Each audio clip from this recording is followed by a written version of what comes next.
Fill her up. You're listening to the Gas Digital Network. What do you get when you mix two white boys, both named Mike? A thing for Justin Timberlake and a piercing above your eye. Was he high? Their stories alone could make you cry. That's when you want to make your Irish goodbye. What do you get when you mix two white girls, both named Mike? Wait a second. Did you not even find a your background is like it's got a water stamp in it and watermarks? I'm just noticing that right now. I don't know what. You couldn't find an Irish flag that wasn't watermarked with 123rf.com. It's a website for the IRA. We're coming again. I just started Peaky Blinders, by the way. Pretty About fun. Fucking time. Not violent enough, to be perfectly honest. I need some more. That's going to be one of your coldest takes of all time. I mean, just right up there with being like, Sopranos is slow, the people that say that.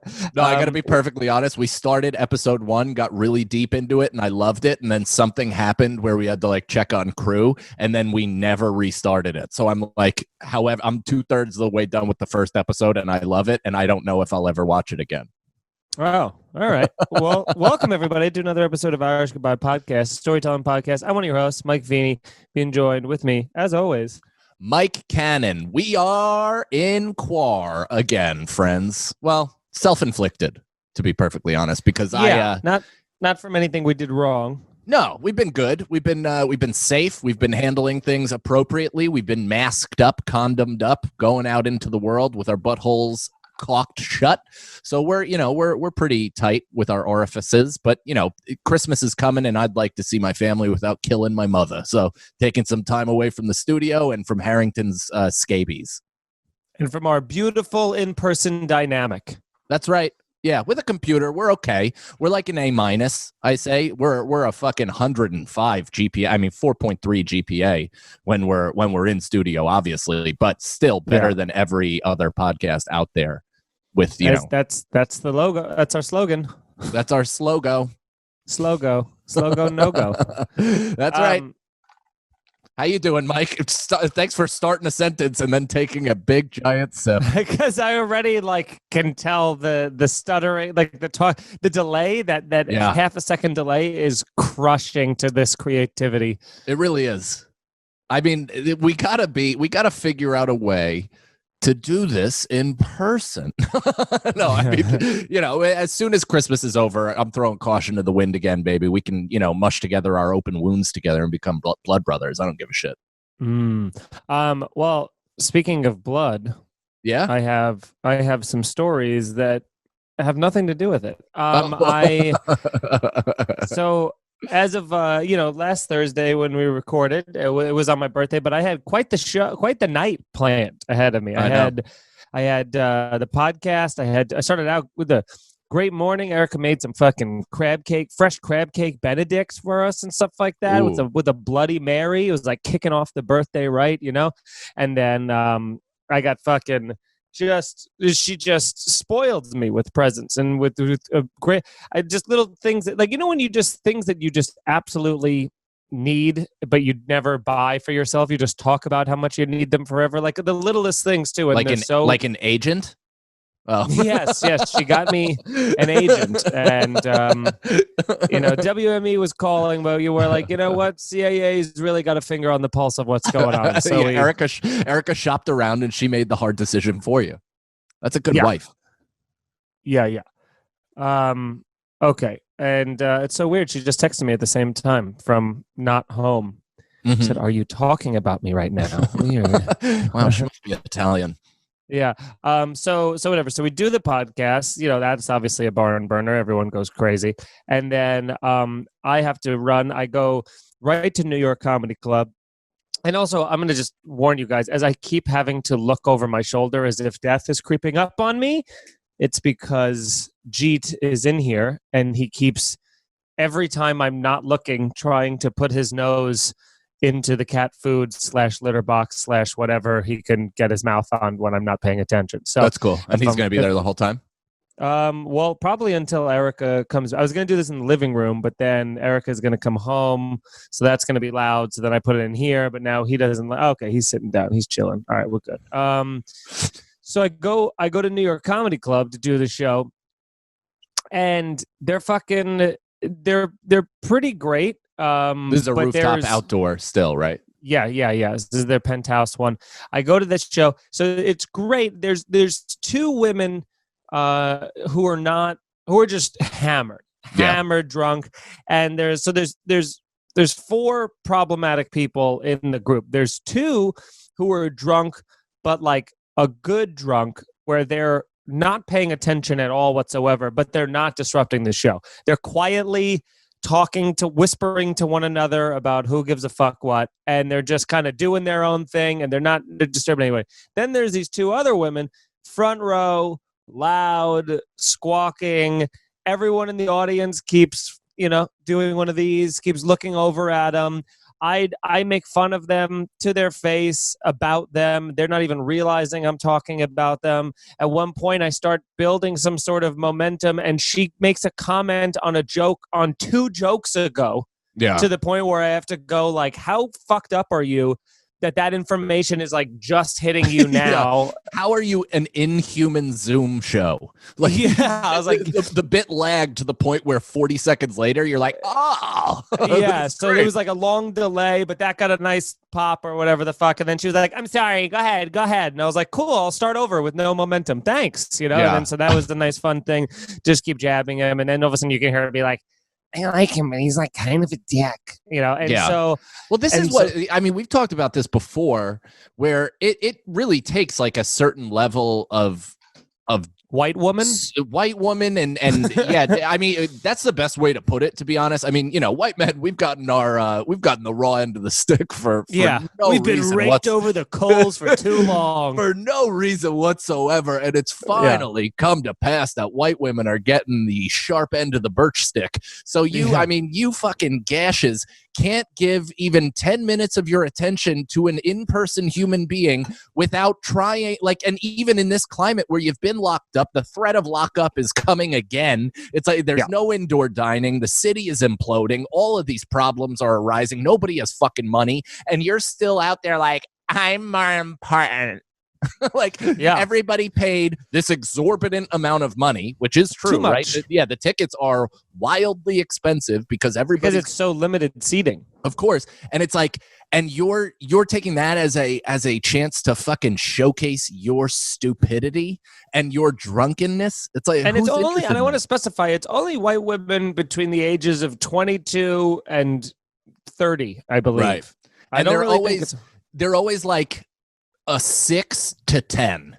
Like it's never They're anything both attractive, right? And it's never below usually, because those women have had to really pull themselves up by their bootstraps and develop a personality and understand social cues because they're not just getting by on their perfect facade. These dipshit women have been catered to their entire fucking life. They can't believe 80 minutes is going to go by without explicit attention being paid directly to them, and so they take that as a direct challenge to try to take over your spotlight.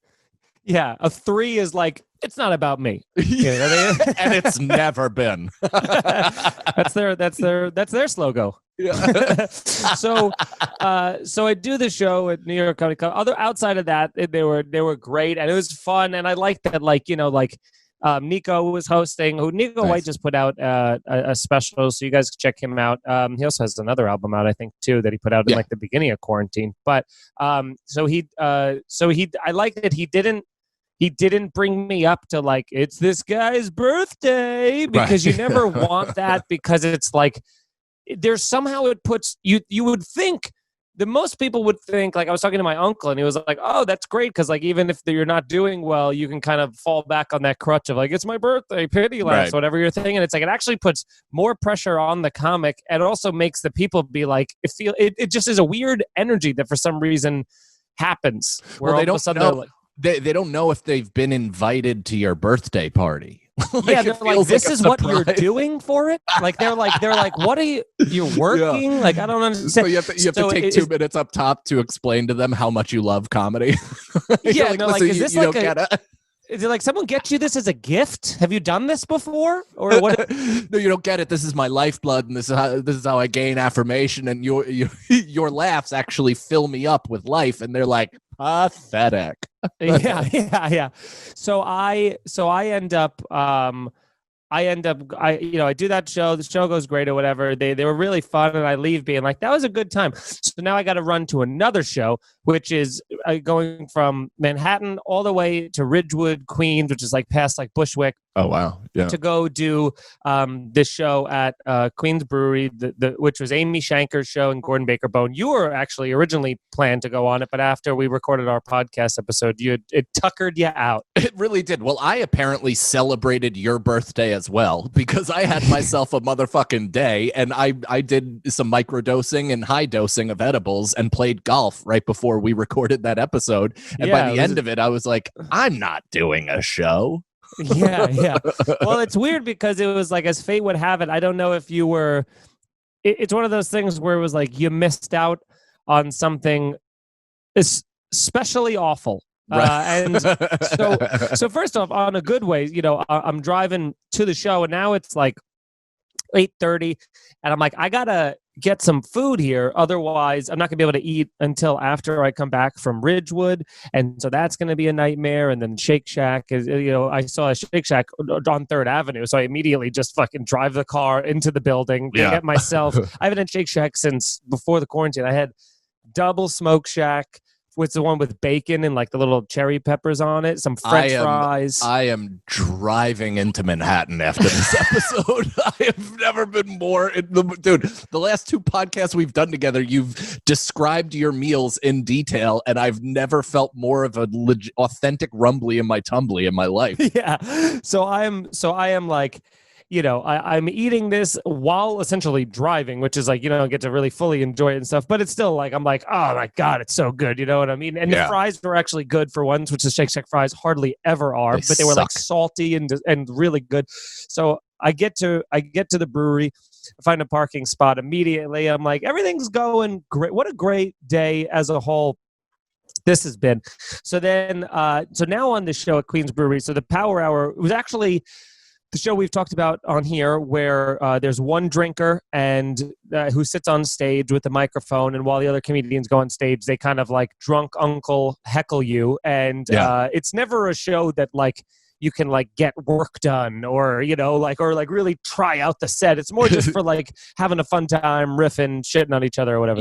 You might accidentally get a bit out of it. Yeah, you met Amy actually recorded. She did a Skype in for that pilot that I just shot in Pennsylvania.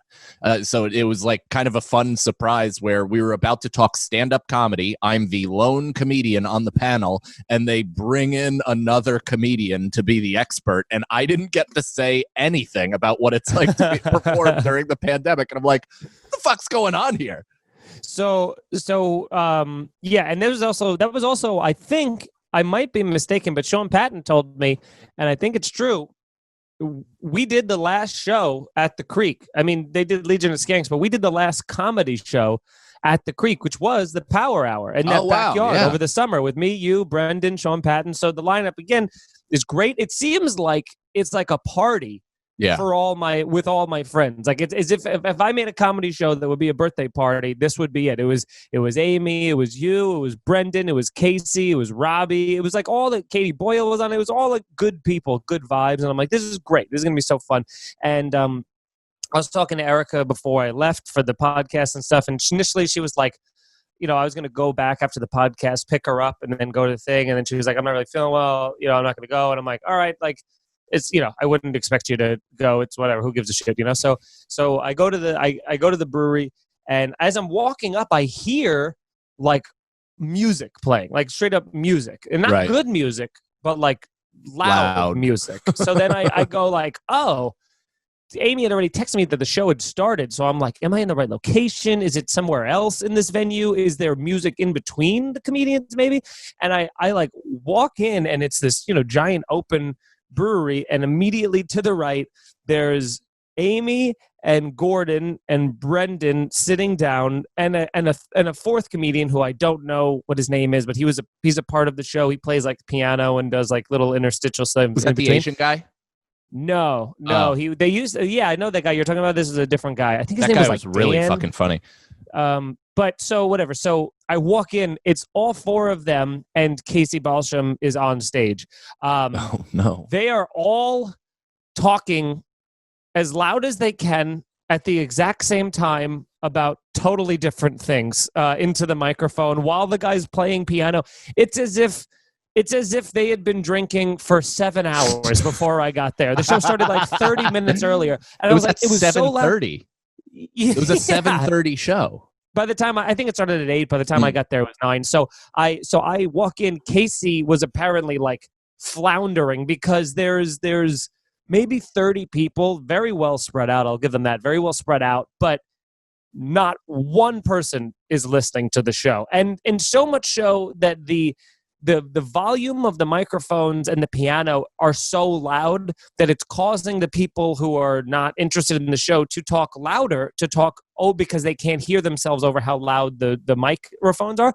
Right. So it sounds like a mess hall cafeteria, essentially, with people screaming their dreams in the background. So I walk in, Casey's floundering, and I get like one step in, and all of a sudden she's like, "Ladies and gentlemen, Mike Feeney's here. It's his birthday. Happy birthday!" And the entire venue sings happy birthday to me. I'm like embarrassed and mortified and like trying to be like gracious, but also like, what's happening? And Casey's looking at me like, help, you know? So which she later told me she just did because she was like bombing and was trying to just divert attention from her for 30 seconds. Of course. Yeah, she just saw the little life preserver on the side of the boat and just made up a victim. She saw a kid swimming gleefully and then threw the thing at its head just Yeah, so I get in there, I'm like all thrown off and flustered. Everybody in the venue is looking at me. I feel very uncomfortable. It's like, again, it's still like no one's listening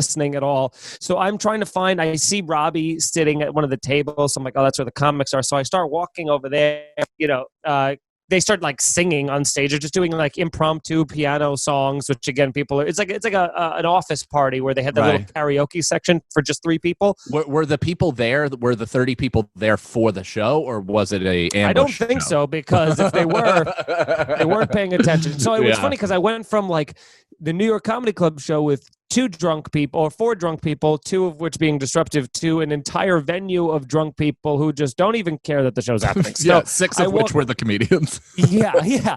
So I walk over, I see Robbie, and who's sitting with Robbie? Erica. Erica surprised me and was like, "I wouldn't miss this show for the world on your birthday." And I'm like, "You came to the worst show of all time." She came to. I fought myself to be like, who? I was so stunned by her love for you that I was like, wait, Erica who? Not only that, she took an Uber there and got there before the show started. So she's been listening to the rantings and ravings and screaming and no one paying attention for over an hour at this point. So that's a wife. Yeah. See, you can't hit your wife anymore, but you can make her sit in a shitty comedy show and take an ear beating for a while. Yeah. So, but thankfully, like, looking at Robbie and Casey, and she knew a bunch of people, so it was like, she was talking to Katie Boyle and stuff. So it wasn't like she was just sitting there like twiddling her thumbs or whatever. So I'm watching everyone go one after one on stage. Like Robbie is like, reverting to the like, I've done fucking Conan, I don't need this, like type bully. You know what I mean? Like it's that level of a show but it's so funny because it's like, we're all friends, so there's no stake, so it kind of doesn't matter or whatever. So I'm watching, I think after Casey, I forgot who went up, but then after that was like Jack Comstock. And as everyone's getting off stage, everyone, one by one, is just being like, don't do it. Just don't go up there. just don't go. Don't go up there. Just don't do it. Don't do this to yourself. And I'm going like, yeah, no, okay, that sounds like a great, I don't think I'm not gonna do it. But then I felt bad. Erica was there. I was like, why don't we just leave? And then as I was like pretty much decided, like, let's just get out of here. we'll say thanks, but this is obviously a nightmare, so no thanks. Amy walks over and she's like, I'm sorry, I don't know what's happening, I got here late. Gordon is like asleep on the stage. He's like sleeping, like nodding off. Brendan's like yelling at people, doing rap beats. Like he's just like, he's holding the mic like this, it's a nightmare. Yeah. Did Amy have her giant bump in her head? Did you see that? No. She walked into a tree and had like a Hasim Rahman fucking baby head growing out of her forehead. That was probably directly after that show. I would imagine when she sustained that injury. But so as we're saying, like, you know what? Let's just get our coat on. Let's just get the fuck out of here. This is too much of a shit show.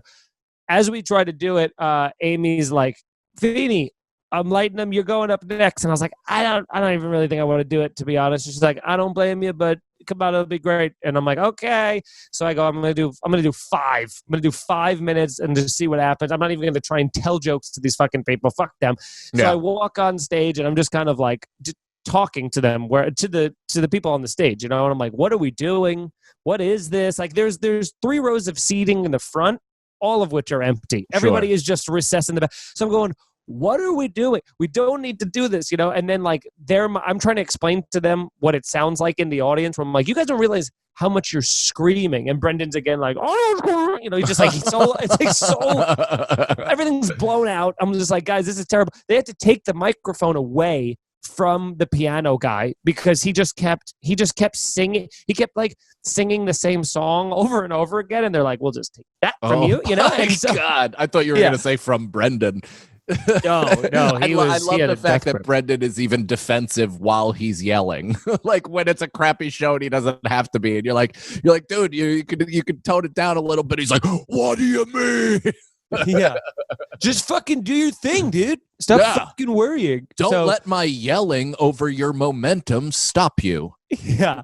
So then I leave. Oh fuck, Alex! I just realized as a button to this, I'm going to send you a video that's really going to tie this whole story together. But so I do maybe 5 minutes, and I just go. Brendan leaves while I'm in the middle of my set. Like he like goes to the bathroom. He like walks off the stage while I'm on it, and goes and pees, and then comes back, and then I go, all right, well, that's it for me. There was no need to do this. I regret it, whatever. And then so I get off stage and I'm like, I'm done. Let's get the fuck out of here immediately. So now the only person left is Sagalow, and he's going to do just a quick set, like they do at the end of the show. So he goes on and he's trying. I mean, he's trying. He's got a good mindset to it where he's like, guys, come on. I know it's about nothing. Well, Brendan also comes from the, similar to me. I don't know if you did. Did you do check spots in the beginning? I'm trying to think of where I did checks. I think maybe Stand Up New York. No, that was the one place I like skipped checks. Yeah. In New York, I skipped checks too. I think I've done them at like fucking LOL before, dude. Well, or something like it. Brendan and I are similar in the sense that we kind of came up through that combat comedy thing. So when when I'm in that situation too, I am of the mind that I can turn them because I've turned a fucking soccer hooligan fist fight, into a decent show. And Brendan doing roast battle and all that stuff, and having to go up after the battle and try to cull that shit-faced audience at 1:30 a.m. as they're paying checks. I don't begrudge his confidence to try to go in there and whip something up. And also I should mention this. He is shit-faced drunk. Like I'm like, come on, everybody! Like eyes closed, big smiles. So he realizes quickly no one's listening. So he just is like, I'm gonna start singing. Let's just do songs. Let's fucking do songs and have fun. And I go, and he goes, everybody say a suggestion. Somebody say a suggestion. And I wish he heard me, but it was just so loud in there, no one could hear anyone. And I was screaming from the back, bed frames, because I wanted him to talk about his bed frame situation, but he didn't hear me. And so what I did was we left, Erica and I left, and as we were leaving, I went outside just to illustrate how loud it was in the venue. I recorded this video, which Alex, I don't know if you have it ready. I recorded this video from outside. This is outside the venue. Okay. So this is how loud this is. Listen to how crystal clear you can hear him. And this is the song Brendan sung.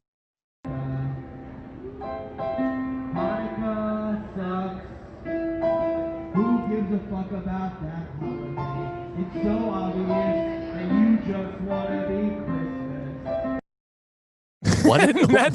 What did he So- say? He was singing about Hanukkah, and he goes, Hanukkah sucks. He goes, it's just a shitty holiday. It's so obvious you just want to be Christmas.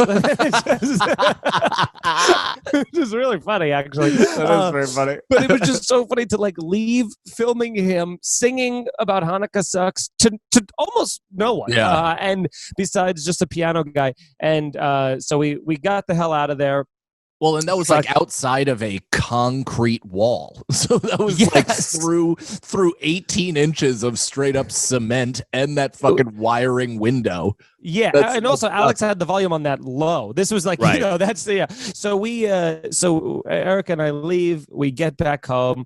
Erica, as if the day wasn't good enough, she goes all out. She got me a fresh, and when I mean fresh, I'm talking fucking fresh Carvel ice cream cake. And not only the ice cream cake, she got a entire side order like this big of the crunchies, like the thing that makes ice cream cake the best. Yeah. She got a whole order of that on like the side, which we were just pouring on top of it, which is the greatest thing of all time. And just the icing on the cake, she puts for her icing. She goes, she gets she got the lettering on it. Instead of saying "Happy Birthday, I love you forever" or whatever, she wrote the Michael Scott office quote, or Dwight Schrute, "It is your birthday." She wrote on it. And what was crazy was while she was in the kitchen, it was right after we got home, we're like taking off coats and everything. I instinctually just went over to the TV, popped on The Office, and it was just I was playing The Office, and then she comes over with an Office themed cake with the extra crunchies. I was like, "Fuck yeah!" It was the best. Oh my god, Great dude, birthday. that's unreal. Great I'm birthday. gonna leave Nicole. She has never in her life done anything even. I mean, she's thrown me like 4 surprise parties, but like outside of that, she has never paid enough attention to all of my interests to put that type of evening together, especially during a motherfucking pandemic. Yeah, she I mean, was. dude, first of all, you lucked out. Let me explain why. Because you lucked out because your birthday is now, right? So you're after 9 months of this horse shit of everybody getting tired of like needing a reason to celebrate some sort of light and brightness in your life. My birthday was March 27th, 12 days after the shutdown, and Nicole was like, "I don't even think Amazon's open." I think she gave me like a biscuit with cream cheese on top and a candle that said like "Happy Fuck Day, idiot." And I was like, "All right, cool, best birthday of all time." It's a very big candle. Yeah. I mean, I've never felt less loved in my entire life. And I remember sometime in May, she's like, "I really didn't do much for your birthday this year, did I?" And I was like, "I've been crying silently about it for fucking months. You have no idea the grudge I was holding against you until you verbalized it." And now you know what I am. And now you know because I said it on a podcast, and you're goddamn right. This is my clip. Mike, let's take a second to talk about one of our sponsors, BetterHelp. Oh, baby. This one speaks directly to me, Feeney. As I talk about every single week, I am mentally and emotionally hanging on by a thread. BetterHelp offers professional counseling done securely online. So if you feel like there's something interfering with your happiness or preventing you from achieving your goals, definitely check out BetterHelp. I'm a therapy guy. I haven't gone for a while, but I definitely am going to be signing up for BetterHelp because all the therapists that I know of are taken. And by that, I mean one. He has far too many comedians to possibly see another sad one. That guy sucks. Does he? Yeah. I mean, it's like, yeah, fuck that guy. You ever think about, some people, or they're like, you're like, well, that rate is too low for a good mental health evaluation. You know what I'm saying? Yeah. Like, Yeah. Well, also, it's just, it seems bizarre when anybody is a specialist. So it's like Dr. Drew being the celebrity rehab guy. It's like, oh, did you get picked in fucking doctorate school to be, you had a special twing, tingle in your eye I think Stanhope talked about that, where it's like, oh, you look like you could deal directly with celebrities. It's like this guy and it was like, he went to therapy school. They're like, we know who would love you. Comics. Yeah, well, that's the thing too, and I feel like at some point he's gonna write a tell-all because he just knows every intimate secret about every comedian and all their, it's gonna be bad. And surely none of them have signed an NDA. But either way, with BetterHelp, you'll never have to worry about any of that stuff because whatever you're dealing with, BetterHelp has a wide range of counselors available for you. Plus, BetterHelp is more affordable than traditional offline counseling.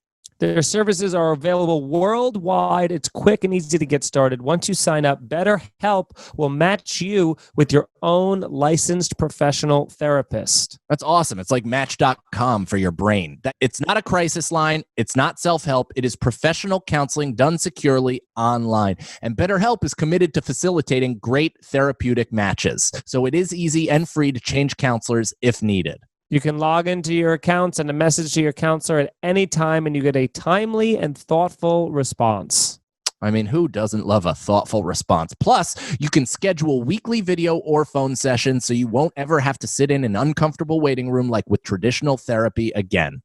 Which is funny, dude. I might do this just for the part where they say the timely and thoughtful response because I need to go to therapy just to talk about the amount of people that give me blood red rage when they don't write back to a text or a message in a thoughtful and timely manner, and then meanwhile are continuously updating their Instagram stories.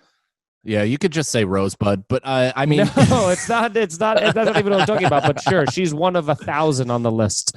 Oh, it's so infuriating. But also, if money is tight, financial aid is available. That's an absolutely incredible part of BetterHelp. Yeah. So basically, BetterHelp wants to help you start living a happier life today. So go to betterhelp.com/goodbye. That's BetterHelp.com/goodbye to join the over 1 million people who have taken charge of their mental health with the help of an experienced professional. New testimonials from users are posted daily. In fact, so many people have been using BetterHelp that they are recruiting additional counselors in all 50 states. That's right. Straight out of school. So you'll get a fresh one. Go to betterhelp.com/goodbye. Again, that's BetterHelp.com/goodbye and get 10% off your first month. Get yourself some BetterHelp. Feel better about yourself. And now feel better about the rest of the show. Yeah, dude. This overall it was a great. And like I said, the only way that made that hell show great was because of all the friends that were on it. Like if I didn't know anybody on the lineup, I would have felt. I mean, I still felt bad that Erica went to that, but it was fun that it was like we were all there together.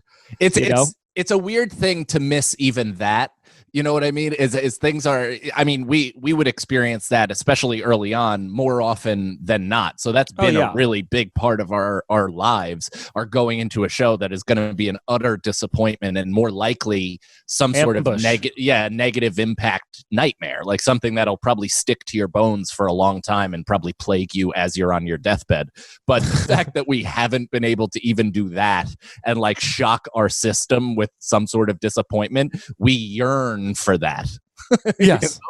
Like that type of nightmare is something that we miss. So to go through, like I'm both ecstatic and disappointed that I missed it at the exact same. That's what I was saying, right? It's like, of course you wouldn't have wanted to perform on that, but also it's great to just, you love a good show where everybody's bombing and everybody has the confidence to think, I'll fucking get them. And it's like, I knew right away, it was like doing it in a prison cafeteria. That's how like loud it, and there's just no way that anyone, it wasn't that people were bombing because they had bad jokes. Everyone on the lineup was really, really funny. It's just like, they just weren't there for us. And they were never going to be. I think there was 2 people who every once in a while were like, when I'm like, is anyone even listening? Or like, hey, but then like would go back to their talking, it's like, so it's like, oh, so you can hear me. They'd go back to the 6-foot Jenga they were playing with. Each block weighs 3.5 pounds. So when it falls, it's like an actual demolition. And they were losing a lot. Yeah. No, but who's not losing? Us, baby, because of these 5-star reviews. Check them out. Goodness. Leave more on iTunes, Irish Goodbye Podcast. It helps us, boost us up in the ratings and the pump us up, baby. Because I don't know if you two noticed this, but last week we had a little peek into the top 200. So we were in there. Yeah, we were in there on the day we released, and then we got shot down after a little while, but constantly iTunes smartened up. But review us, hit the 5-star all the time. You can send in additional reviews even after the first time you review us. So anytime that you're just randomly kind of looking at our show, just hit the 5-star if if it motivates you to do so. Write a review, share it with some friends. We are a big word of mouth podcast here, and we rely on you guys letting your friends know. The numbers on YouTube have been bumping up. Everybody seems to like watching it, especially while they're working from home or doing whatever they're doing. So thank you to everybody who's listening and who's sharing it around. That's been super cool.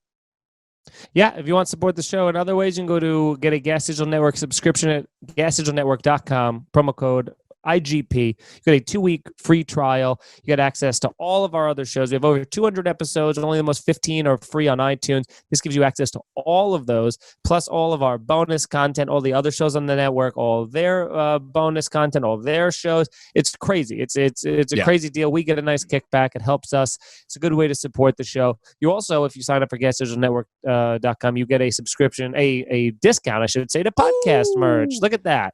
We got hoodies. We got t-shirts. And big news. Apparently, the Mike Feeney hoodies, the Mike Feeney hoodie saga might be coming to a conclusion because I was sent physical picture confirmation that it is at Gas Digital, which I'll be at Wednesday. So I'm doing Real Ass Podcast. So that'll hopefully by then, I'm sure, like I said, something will happen. Well, they'll be both be perfect, and then I'll slip and fall in the mud with them on or something. But no, Lewis is for sure gonna spill coffee on the white one. Yeah, 100%. There's no doubt in my mind that that's going to happen. So also, I don't know if we're allowed to announce this yet, Alex, but hopefully we are. And hopefully, do you think it'll be up by Thursday when this airs live? I don't know. What are we talking about? What else would I be talking about? The t-shirt, baby. The new tee. Oh, yeah. So on podcastmerch.com, that's going to be newly available. We're starting our slogan tees, baby. We're starting our slogan merch.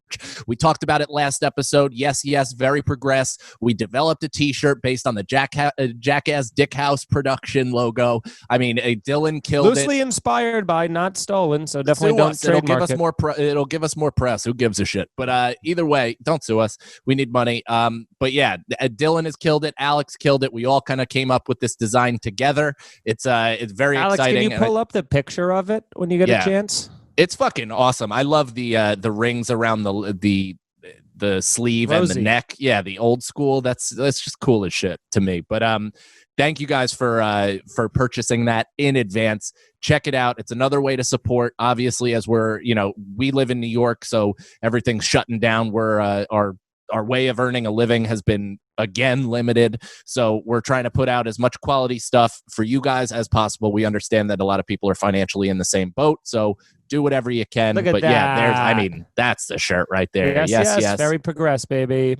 And buy it for someone who's very progress. Yeah. Walking around in that shirt is going to get you a lot of fist bumps and nods of approval as an ally. And 2 snap Yas Queens. Oh, a lot of Yas Queen, 2 snap, maybe even 3 or 4, depending on the sass. I'm gonna wear this to my CAA signing, just so they know I'm so marketable.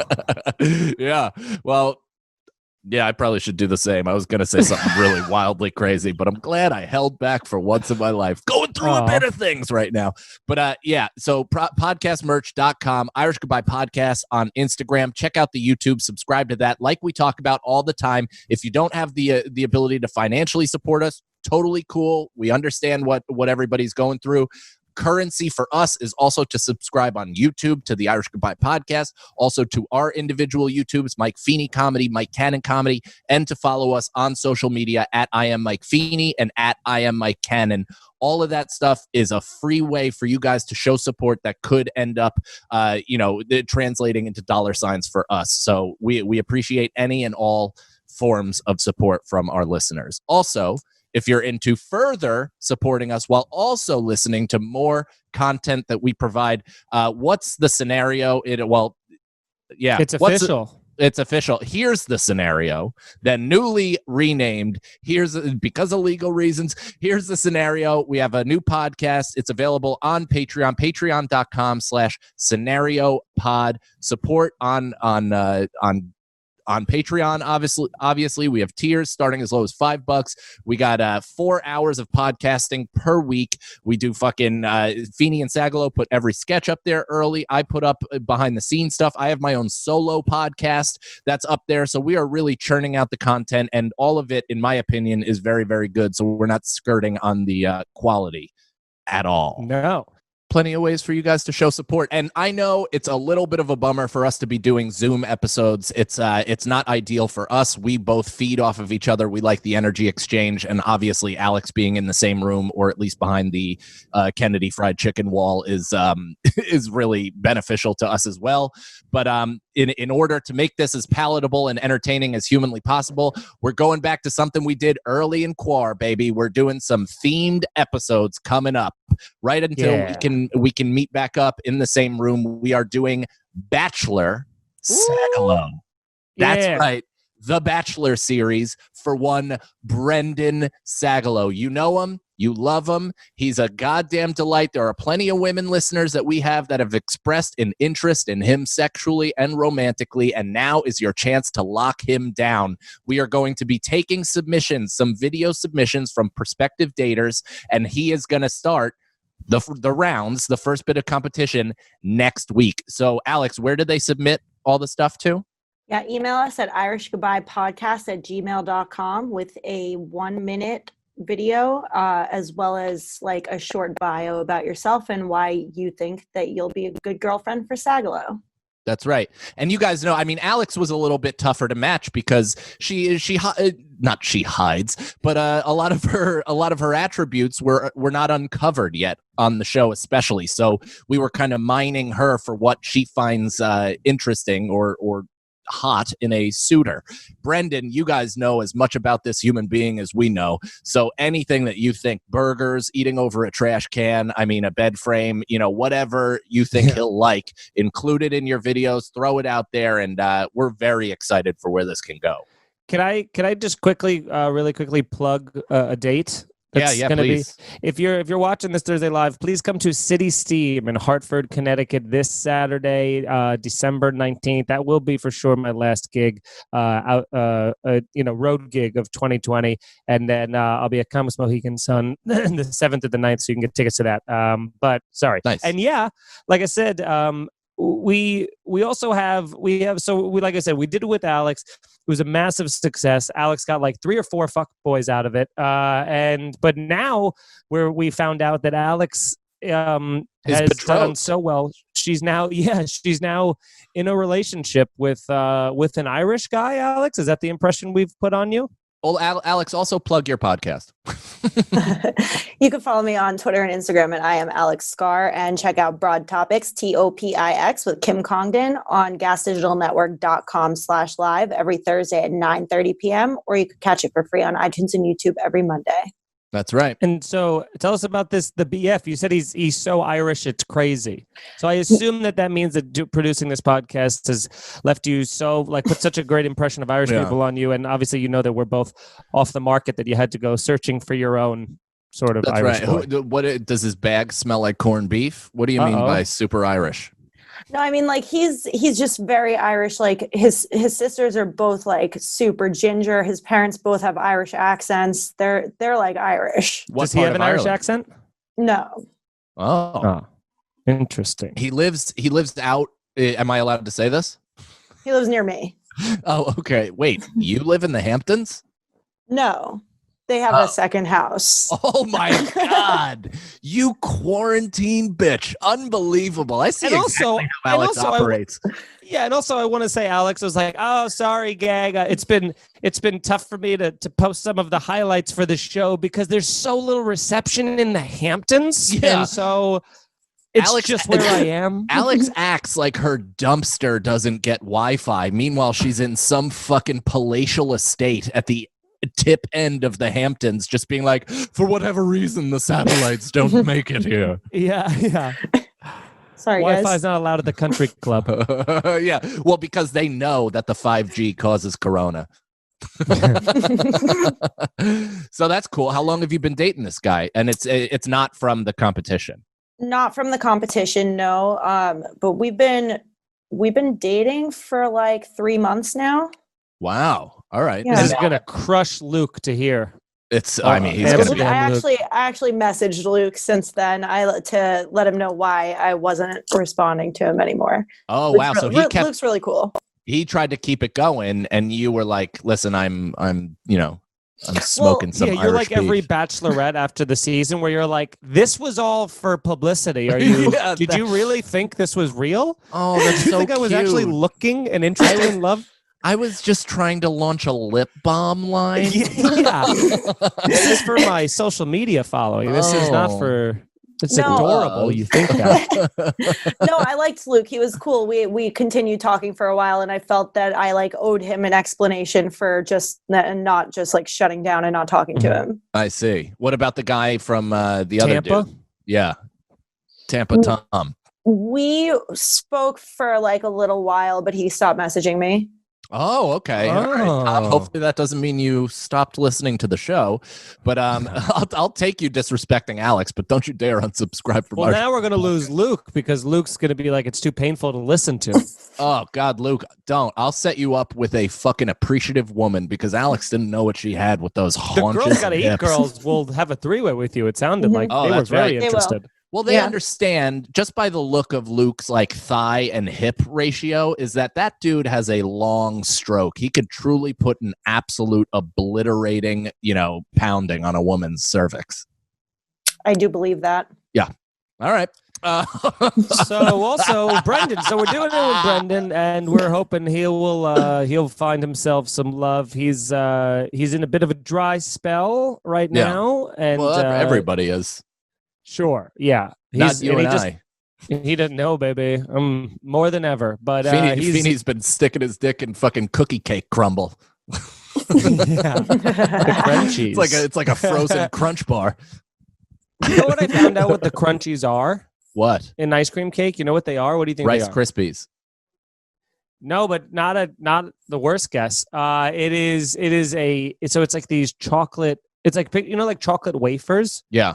It's chocolate wafers, and they grind them all up. They process them. They blend them, and then they pour that like magic shell chocolate syrup all over it until it hardens, and then it becomes that. That So seems it's like a just the lot of effort. best. That is great. But it's weird that I will take those wafers, like just the thin chocolate wafer with no jizzy chocolate on top. I would take that over a tiramisu. Like I love that as a dessert. Just 3 cardboard dry wafers with a hint of wet chocolate on the inside. I fucking love it. Yeah. I Love like that it shit. too. I'm a fan. Can I? So you know how you? Oh, what were you gonna say? I was gonna say we should play the Sagalow video. Oh yeah, Saga. So right. So just to completely nail this home, Bachelor Brendan Sagalow. Any new listeners? Yeah, and for you new listeners who may not be familiar with Brendan, even though he was on 2 episodes ago, he submitted a video that hopefully woos you into submitting your own and vying for his heart. And this is both of us watching it for the first time. Yeah, his swelling heart. Hello, ladies of IGP. There comes a time in every man's life when he needs to stop being the pussy hound that God made him and settle down. And I couldn't think of a better way to do that than to whore myself out on a podcast where my best friends berate me. I was going to write down everything that I wanted in a girl, but okay, good. I'm glad he admitted that he wrote something down because the stop in momentum was one of my favorite moments, and he's just clearly trying to find his place. I thought he was doing that off the top of the dome or had some sort of prompter. I love that I'm going to berate him for the way he said berate. So anyway, go ahead. My best friends berate me. I was going to write down everything that I wanted in a girl, but I just ended up drawing boobs. So I'm just going to speak from the heart. What I would like in a girl is someone who makes me laugh, someone who I can laugh with, someone who is motivated, ambitious, has a job. I don't. And someone who knows how to cook eggs, because try as I might, I just can't figure those damn things out. You could have had it all, Alex.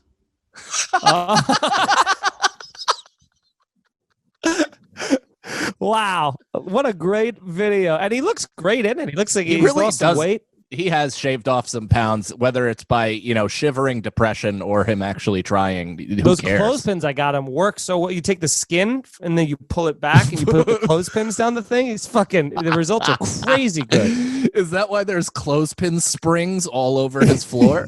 Yeah. Just so he can buoyantly bounce from room to room.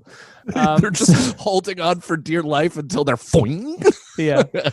And I love the Alex slam at the end. As people who may not have been listeners back in the day when we did Bachelorette Alex, Brendan threw his hat into the ring and was promptly eliminated. No rose, no nothing. He also ate a tangerine like a pussy, and it was one of the more disturbing images these two eyes have ever seen. I'll never get that sound out of my head. Oh, the ASMR of him eating citrus like it's a clam. Yeah. Ugh. Anyway, so guys, shit. that's it. So if you want to vie for Brendan, who again was one of our best friends, hilarious comic, just an all around big sweetheart. A catch. He is a catch. Yeah, I think he's a big catch. catch. He's not one you'd toss back in. You'd put him on a board and put him over the fireplace. Yeah, you hold him up and take a picture with him. I mean, next to the chain that's lifting him up because you can't physically hoist him. He's a doc picture. He's a marlin of a man. Yeah. A keeper? Oh, we could be nice about it, Alex. You could speak to us. Yeah. What are these? You're finding different ways to describe what fishermen call a keeper. It's just funny. Well, and also, I don't care for your. You can be nice about it. I'm sorry. It just Irish seemed like Goodbye podcast. So what is it? Irish Goodbye Podcast at gmail.com. Submit your videos. It could be one take. Obviously, the first round, we're going to let a bunch of people in, and we're really going to, string this along for as much as possible. But we want to see you guys really sell yourself, especially if you're interested. Brendan will legitimately drive anywhere to be with you. So just to really put a good spin on it. Yeah, 100%. Whoa, this ball looks like it's floating on my shoulder. It really does. It looks like your cat put it there. Yeah. Can I tell you a brief story that I almost texted you, and it wasn't even. I just was like, I'll surprise him with it on the show. And now that I'm looking at it, I just should have texted you. But so we were watching, New York 1 or whatever, and they were talking about how indoor dining is now being shut down again, and all that stuff, even though it's only responsible for 1.4% of the transmission rate. Either way, but Nicole. Then it switched over to some Santa Claus content, and we're dressing up the tree. Where crew is super excited about everything, and then we see a picture of crew visiting Santa last year, and he's holding on to Santa's hand, and he's like, he's such a baby. It's so crazy to see. A year ago, he wasn't last year. He wasn't here a year before that. So it's just wild to now be like, oh, we have these tentpole moments in his life that we can kind of look back on and see the physical growth that he's had. It's wild, right? Mm-hmm. And then you get sad a little bit. And Nicole's like, what happened to all the mall Santas? It just all hit her at once. She just was overwhelmed with emotion for all the mall Santas. And I told her that there was an article in the Wall Street Journal a week ago that talked about a crack and violent crime epidemic happening in the mall Santa community. I was you, Feeney. I don't know what happened. You came into my body like I was Whoopi Goldberg doing a seance. I just immediately turned to my lying face and was just like, yeah, it's terrible. It's like, it's a really bad drug thing, and they're going out and assaulting people. And I was like, what's really awful, it's not. So it's a little bit in the Santa communities where they had to buy their beard and their costume, but it's really prevalent where in the Santa community where they had to grow their beards and their hair, and they're actually embodying the character year round because they feel like they are the Santa Claus. So it really takes away from their identity. And I just was vividly describing them as a cracked out vigilante group that's just beating the shit out of people on the streets of New York. And she believed me for a while. Wow. I was just Like- going to say, that, how could she have possibly gone with you on this journey? Like a long time, dude. And I think like this is why. So I've written this down because I try to study Nicole and why she's with me. And I think for her own mental and emotional preservation, like she knows I'm nuts and knows that I have obviously some weird quirks to me, but she doesn't want to fully understand or admit it. So she probably wants to believe that everyone else is levels higher insane. So the idea of a vigilante group of Santa Claus that are also on crack cocaine has to exist to rationalize my behavior. Maybe it's that she keeps you around to make her feel normal. All right. Well, that hurt. It was everything you said, but just, in a different way. Yeah, it was. It sounded worse coming from you. Yeah. Well, I dance around and at least flower it with sexy language. You're Yeah. just like, maybe she just does it because you hurt her. And also, I wanted, speaking of people hurting people, I need to just quickly address this situation. I order a couple things online. Oh, your for- Achilles heel. Yep. For Cyber Monday, just at it again like a fucking swashbuckling idiot. And so I order these clothes and they and of course, and I don't choose this, and I would never choose this, as you know, if you know me at all, but they're being delivered by who else but FedEx, folks. And so they're supposed to be here on my birthday, which I was like, oh, this is kind of cool. Like, and there's no real pressing need for them, but I'm like, oh, it's coming on my birthday. That'll be cool. Maybe I'll wear some of the new digs out for the day. It'll be like a nice, fun thing.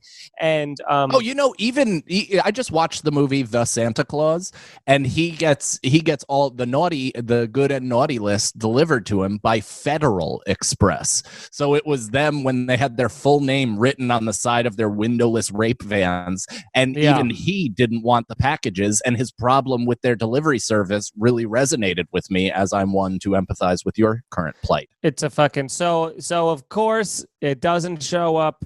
I check the delivery thing. It says coming tomorrow on the 11th. So then I'm like, great. The 11th comes and goes without much fanfare, and I look up again. It goes barcode was unlabeled, was unreadable, had to like repackage, throw it down a mine shaft, and then we're gonna go get it on Monday and stuff. And I finally now have got the clothes, but it's another 5-day delay on a FedEx package.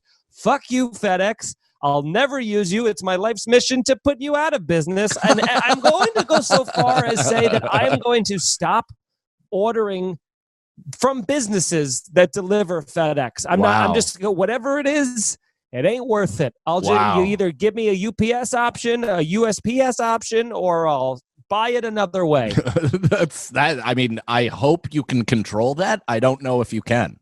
Well, because when you check out, it says like coming in however many business days, and then it usually says the carrier, and I'll just stop getting things that I want and need, if that means that FedEx will help me with my, with buying stuff. They'll keep me thrifty. That's legitimately heroic with you. I've had similar issues though with UPS, so I don't know if you're going to fare much better. Well, here's another great thing. One of our deflated in breath. Well, it was exciting. It was deflating until I remembered one of our great listeners, our boy Kenny. He is a UPS worker. He heard my UPS saga with the camera a couple weeks back, and he fucking DM'd me the direct line to the Long Island City facility. So the next time I got some problems, I've got fucking Cheryl's name, whatever the fuck, and I'm going to have a direct line where they're going to be like, how'd you get this fucking number? And I'll be like, I'm never telling you unless you listen to the podcast. In which case, I'm sure this is a major conflict of interest and might get him in trouble, but please don't. Yeah, please don't, even though we gave his name. Yeah, only his first name, but I'm sure you can figure it out because he works in Astoria. So it's kind of like, there's how many could there be? But he's appreciate you, Kenny. Yeah, thanks for losing your job, fella. But I want to want to get to one of these stories because we have not. We had them all printed out last week. Didn't get to any of them, and we've almost made it through this whole episode without getting to any of them. So Yeah. let's at least get to one. irishgoodbyepodcast@gmail.com if you got a crazy story. Here's our problem: we never read these ahead of time, and they're always, I would say, almost always way too long. But it is fun to see people who are practicing their prose while while this is their experiment to see if they should write a book after this. This is their little test. You should. You all should. Yeah. Did I tell you what's your winter goal during this entire thing? Do you have a big creative goal outside of just doing your sketches and stuff like that? Like, are you going to write something outside of making a full production sketch per week? I mean, I got goal. I would like to eventually do stand up again. But I think also I have this short series that I'm like. I've already done a couple passes on that. I'm trying to start to talk to like some production companies and whatnot like that. Nice. So hopefully I can get something made. So I think I talked about it. Maybe I have, but my entire winter goal is to write Balls Out. That's what it's going to be called. And it's going to be the Cobra Kai Rad. So it's going to be the basically series version updated of where the rad people are right now. Crew Jones and Bart Taylor are the two executives of Rad Racing, which has now become such a major conglomerate. They've lost touch with the locals and all the riders of the country. And boy, am I going to slam it home for the 11,000 Rad fans out there. I love that. But I'm going to write the whole fucking thing this winter. That's what I think. I'm going to grow my nails and hair and just write. Well, you don't need to do that part of it, but you should write it. Okay. The nails? Growing your nails? I don't know, like a weird insular billionaire. Let's get to this story. Well, let's go by paragraph. Okay. So you read the paragraph. Well, we also can't see it because there we go. And if my video is getting too choppy, then just let me know before I continue reading. Hey guys, new listener of the podcast. Really enjoy it. I heard you say you take listener stories, and I've wanted to try my hand at humorous writing. What did I tell you? I've always wanted to try this. So So I thought I'd start sending one about an experience I had a few months ago. I'd love the feedback, but if it's not your thing, no worries. Hope you enjoy. All right. We didn't even need any of that except the part where you said you love the podcast and it's the best. That's nice. Also, I don't know about you, Feeney, but how many fucking messages have you gotten from kids that are like, I'm looking to start stand-up? And I'm like, shut your face and get out of my inbox. What are you kidding me? I'm 12 years in and established, and I don't know if I'm going to continue doing this. Stop with your new bullshit dream. Fucking idiot. It's like trying 100%. To buy a Blockbuster as soon as Netflix came out. Fucking beat it. Yeah. I am a mental health therapist and I have hemorrhoids. I'm one of those two things. Those two things aren't related that I know of, but the job does involve a lot of sitting down. More and more people go to therapy these days, which is great, and I encourage it, both selfishly for job security and also because it can really help you change your life for the better. What you don't realize when you are speaking to a therapist, though, is that it really is a job, and that calm, empathetic, supportive demeanor you expect from them is often something they have to work at. Yeah, we know. In my case, I was having a particularly bad week in the hemorrhoid department. I had moved houses over the weekend, which meant lots of heavy lifting, as well as pizza and beer for breakfast, lunch, and dinner, and fun bowel movements that come afterwards. So you were spraying. Therapists do not always practice the self-control that we preach. Come midweek, I was back to seeing my clients in the office. These roids were super inflamed, requiring more than a usual hemorrhoid cream. Oh my God. I thought I'd take it a step. I thought I'd take a step I had always told myself I'd never take, the dreaded suppository. Let me ask you this about the hemorrhoid cream too, because I'm always confused about this. Do you put it on like toilet paper, or do you just have to finger your own ass? You have to finger your own ass. And also, hemorrhoid cream is for fucking amateurs, mate. Don't do the cream. Don't do a suppository unless you have a legitimate predator dreadlock like dangling from your asshole. If it's 6 inches or more, then yeah, suppository or whatever, or get that shit lopped off with hedge clippers. That's an issue. But get pads. Get the hemorrhoid medicated pads. You're able to wipe your ass with them in a pretty normal way. You can reach up there. And also, roids is such an outdated term to talk about with hemorrhoids. Call it a Hemi engine. That's what I call it. I call my I got a hemorrhoid- Hemi. Yeah, I got a Hemi Yeah. engine. That's our next T-shirt. It's just the hood of a fucking Mustang opening with pustules instead of an engine. Nope. Next paragraph. I bought a pack of suppositories at a CVS on the way to my office. And while I was in my office awaiting my first client, I took a trip to the bathroom and put the suppository in. While you were in your office, I thought you were still on your way and walking, like hustling down Broadway and shoving something up your ass. Don't worry, I washed my hands. But hey, thanks to COVID, there's no handshaking or sharing of pens anyways. That's true. Now, I had never done this before, and I figured that the point of the suppository was to be as close to the painful areas as possible. So without thinking much about ass physics, that's your first problem, I didn't push it in all the way. What? What do you think? It's like a tampon? Half of it's got to dangle out. Not to get too graphic, it actually felt Not how really... tampons work. What? I said not how tampons work, but continue. Listen, I have sisters, okay? I know exactly how they work. I helped them put them in. It actually felt really good, so I thought, hey, that's not so bad. And with my mind cleared, I went back to my office to review notes and prepare for my first client. Alex, question. Is this a male or a female? I think it's a male. Okay. I wanted to know how turned on I should be by it actually felt really good. And now the blood flow is gone. About halfway through talking with my client, I realized I had made a mistake. The suppository was not all the way up my butt, and my butt decided it was going to do whatever butts do to move it to a different location. I'm a brain counselor, not a butt doctor. And unfortunately, it wanted the suppository out. So my sphincter sphincted, and it pushed the suppository out right while my client was in the middle of me telling something about his or her life. To this day, I have no idea what exactly they told me because my mind was on far more disturbing matters. Imagine if you felt something slide out of your ass against your will while having an important conversation. I doubt you remember the details of the conversation from that precise moment either. I do. It was my priest telling me to believe harder. Come on. You know that common supportive therapist candor that people expect? I lost it entirely and made a face that my client definitely noticed. The client then asked if I thought the thing they... Dun, dun, dun, dun, dun.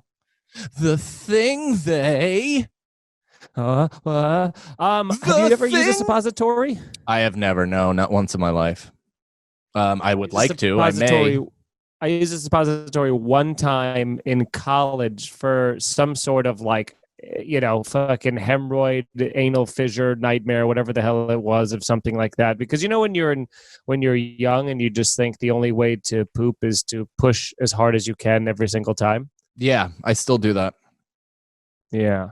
I did that one time and it was awful. It was awful. I ended up actually giving me a horrific migraine that I think it was the first migraine I ever had in my life. And then they were like, oh yeah, that's like a pretty big side effect of them. And I'm like, I'll deal with the ass pain. Oh, Jesus. Yeah, your asshole is tied to your cerebellum.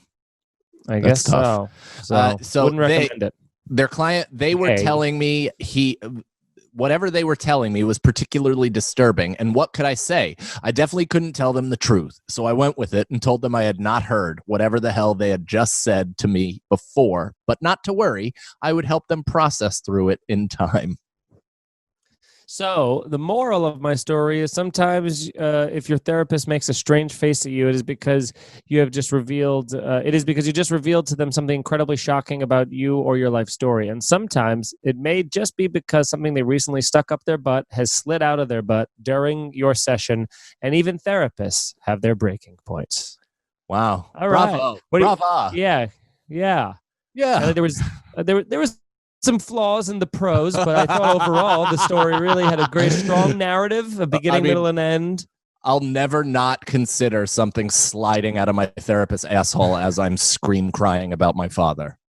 Yeah, that's why they're going, ah!